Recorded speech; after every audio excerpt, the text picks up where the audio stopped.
The next topic we'll be hearing is falling in love. Falling in love. We're going to be hearing it from David. He's an entrepreneur and the founder of roundbob.com. David has over 10 years experience across multiple sectors and markets. He started a career in advertising with exposure to banking, non-profits, IT, government, and more recently mobile payments. Demo Africa will launch the most innovative startups in Africa and highlight some of the best new technology innovations from across the continent. And Roundbob is among the 30 startups selected to present their plans to a panel led by Aliko Dankote. Ladies and gentlemen, it is my pleasure to welcome David Gonahasa to the podium.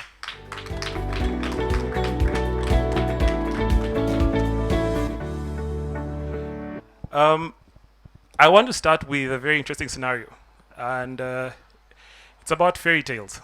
Okay, you remember Snow White and Rapunzel and the Three Little Pigs and all those things.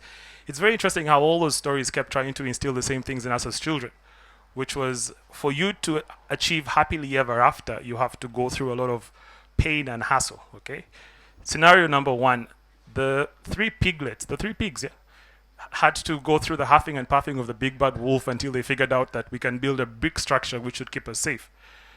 Snow White had to die and be carried by the short guys, the dwarfs. Who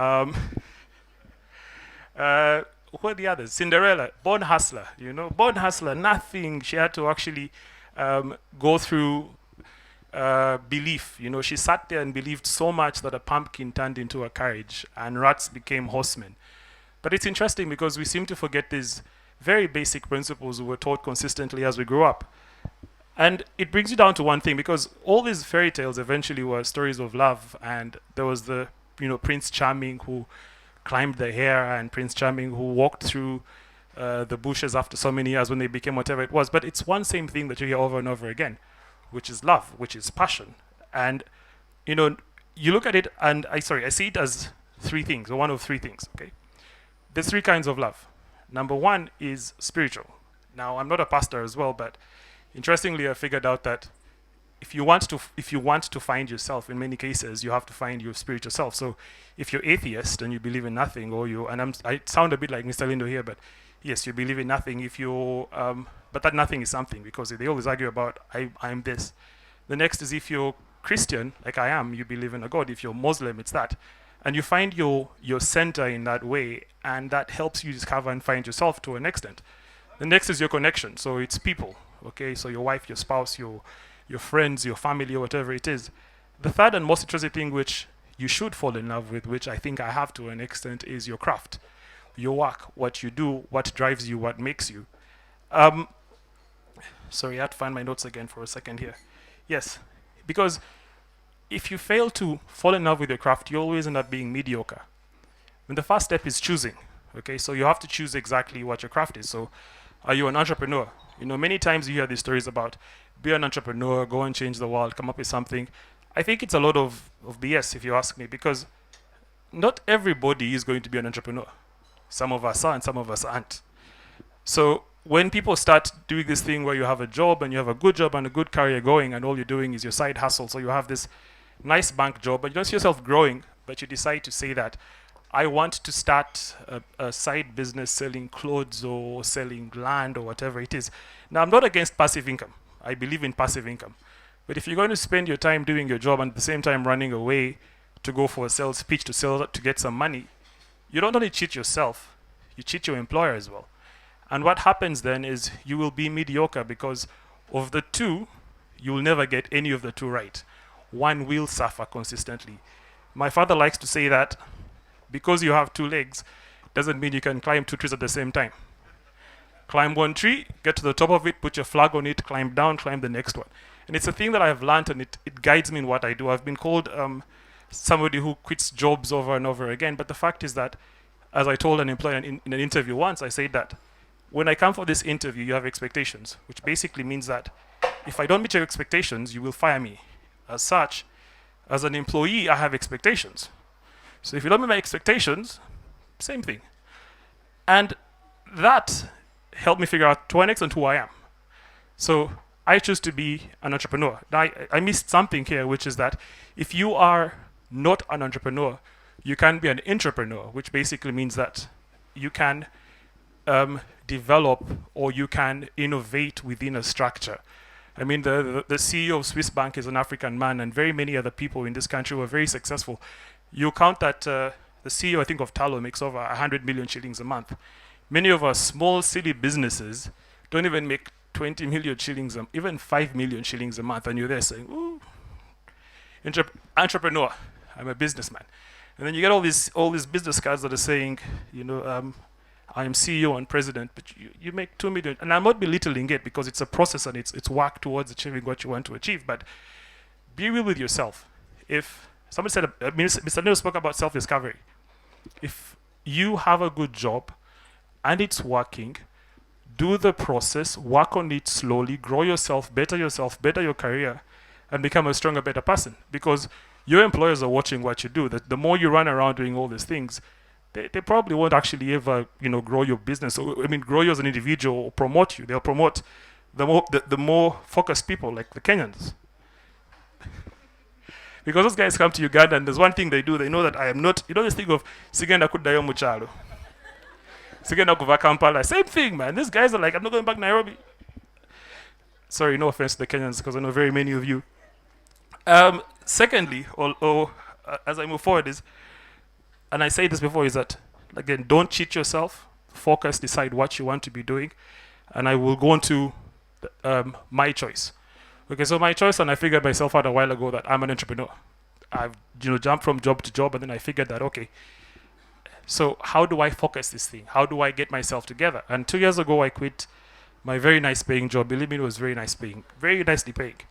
And I walked out and said that I want to do something. Now, I had options. Okay, option number one is I've been in advertising for a very long time. I know it very well. I can do strategy. I can run a team. But I didn't enjoy it. I didn't feel it. It wasn't me. And I said, let me find something I can actually fix. And this is the thing about entrepreneurship is you want to find something where you're able to say that there's a problem here. Let me fix it. Maybe it's self-discovery, maybe it's discovering a problem. And your problems normally are things around you. You're restless about particular things. And I went on a trip once, and I spent a substantial amount of money, and I came back here and I found out that the agency I was working with had made about $1,000 off a trip I had taken. And I kind of figured that, maybe this can actually work. So I decided to start a travel business. So I quit my job, go get rent an office to think. I had some money, it was burning me at the time. And I'd walk in there in the morning and I'd sit and look at the Naguru Hill. And I did this for about 2.5 months. No idea, nothing. In the evenings, I'd go back home or do whatever I would do, and still, again, nothing. Then this idea came to me, and I figured that, okay, that I was cheated then, so what if I actually did this travel thing? It might actually make sense. So I had a piece of land, sold it off, and said, okay, fine, let me start this business. Began the business. It took about 3 months. You seem to be getting some traction. Team is in, you're building things, and then you're out of money. Now, I'd come from, I'm used to, I can do what I want. I can have dinner at this restaurant. My car has fuel, A, B, C, D, E, and now there's no money.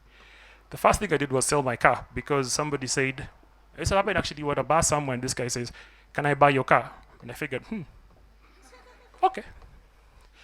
And I told him, before you buy my car, we have to drive around so I find another car that I can actually buy. And I was able to get one. And I have enough money to give me the next week. But what was driving me was the passion and the desire to achieve what I wanted to achieve, which was build this travel business. A few months later, I convinced a friend of mine. Now, remember, I have had the passion. I keep spending time developing it further and further and putting it together as a business. So I have a nice deck. Remember, I'm focused. I'm not doing this. I'm not moonlighting. You can actually, there's different business models, but you can moonlight and put together your business if you're able to do it. But I have walked out of every other distraction and focused. So I am, doing my research, put the whole model together, learn what I pitch the case. I remember I was talking to an investment company, and they said, send us your deck. And I'm like, my what? Your deck. And so what's a deck? It's your 5-slide presentation of your business. Never done it before. So go to YouTube, go to SlideShare, find all these things, and you put it together. And then I go to pitch to the first guy and he says, I like your business, I will lend you money. And somebody lends me $20,000. Now, it sounds like a lot of money. And I'm so excited. We come back to the office, kit it out, buy all these desks, computers, everything else. Ooh, we're going. We have business now. In 3 months, we were broke. It can be called mismanagement, but it was more like I was certain that the $20,000 was only a step for us to have structure. But in those 3 months, we had finished putting together a business. We launched the business with, there was this Eclipse thing, if you remember it. And when we launched it, we began to push Eclipse. We got 62 people coming to this Eclipse. Now, it's validation of your idea, by the way, so we're excited. We go to Pakwach, get a company to come along with us. And we get to Pakwach. It's beautiful. The tents are up. There's the sunlight, sunset on the horizon. I'm thinking it's such a success. We're going to make so much money. And that night at about 8 p.m., it rained. Not just rain. It was a complete torrential downpour. Our tents were not waterproof. So we have all these very nice American people and people from all over the world who've talked about Round Bob, we're going to change the world, blah, blah, blah. And it's raining. We have no solution. We decide to huddle them up into one room so they can sleep. But all their bags are wet. They're all pissed off. In the morning, all the roads are muddy, so all the buses are stuck. And you have no idea of how to fix this thing, you know? And then the stories kept getting worse and worse. And we came back to Kampala, and at some point I thought, what am I doing? But somehow, again, I said, drive, belief. So January, we launched the company. And again, remember now we've burnt the $20,000. The first week, Airtel gives us a deal, $16,000. And you're like, this thing actually works. But then Airtel paid us 14 days late after the LPO, which means you've borrowed money at 10% per month. So you're losing money. Then Museveni goes and does this whole anti-gay bill thing. So your dollar rate goes bad. You're losing more money. Now you're losing money. And now for about 3 months, you have absolutely nothing. And you're wondering, what am I doing? Should I go back, get employed? Should I stay doing what I'm doing? And you really have like no clue of how to go about this thing. But we stayed focused. A few months later, I think about 3 months after that, we did a pitch again. I've told you, you've restructured the business, put it together, it is looking right. And we pitch and we raise $100,000. Well, commitment. Again, sounds like a lot of money. What do we do first? Bigger office, more chairs, reception. Okay, we never did that. We just got it better. But what happened eventually was, because I worked with banks before and I learned about risk. What happened was that the one risk we never considered, which is your investor may not have enough cash at the time. And we had a contract which was not, proper. I mean, we didn't have disbursement plans. So what that meant was that, again, in a few months, we're out of money. Out of money for 6 months, to be precise. I have no job. I have a landlord to pay. I have all these things to do. And it got to the point where I'm thinking, do I really need that TV? This is true. And you start selling small things. I remember selling my WRC PS game, and I just got it for 50,000 shillings. And this guy comes to my house and says, can I buy this? I'm like, take it. I have dinner. And it gets as tough as not having dinner. Now, some people may say that this is poor planning as an entrepreneur, or because it's actually true, because if you plan right, you're able to actually raise money, right? But then being able to go through the experience and being able to learn from those experiences, it was very tough. Today, we're proud to say that, you top 30 in Africa, you're entering Kenya and Zambia. People offering us money now, and we're saying, we don't want your money because we want specific types of money. The point here is this, is that if you believe in what you're doing, if you find a challenge you want to solve, and you start to persist and work towards it, it is possible. It is tough, but it's possible.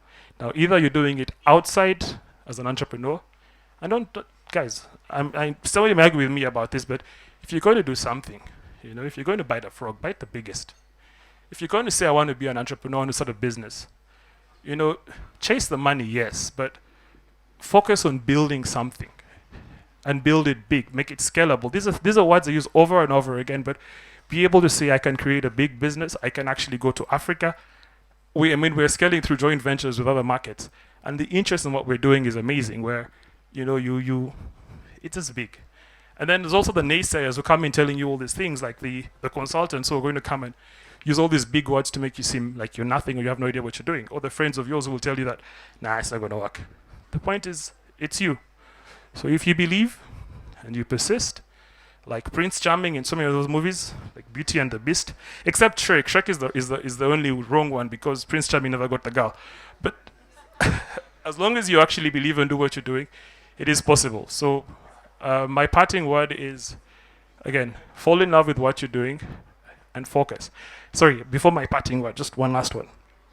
Scenario as well. You know how when you meet a girl, for the straight guys, yeah. I don't know. when you when you meet a girl and she tells you, Ati, I'm in Entebbe, yeah? And now she's really in your head. You're going to jump on the border and go to Entebbe if you have no car. Figure out a way to get there. Now think about your business the same way. Or think about your job the same way. As much as you hate your boss, as much as you hate what you're doing, and you've chosen that that's my path I'm going to walk, focus, believe, and work. And believe me, it opens up. Thank you very much.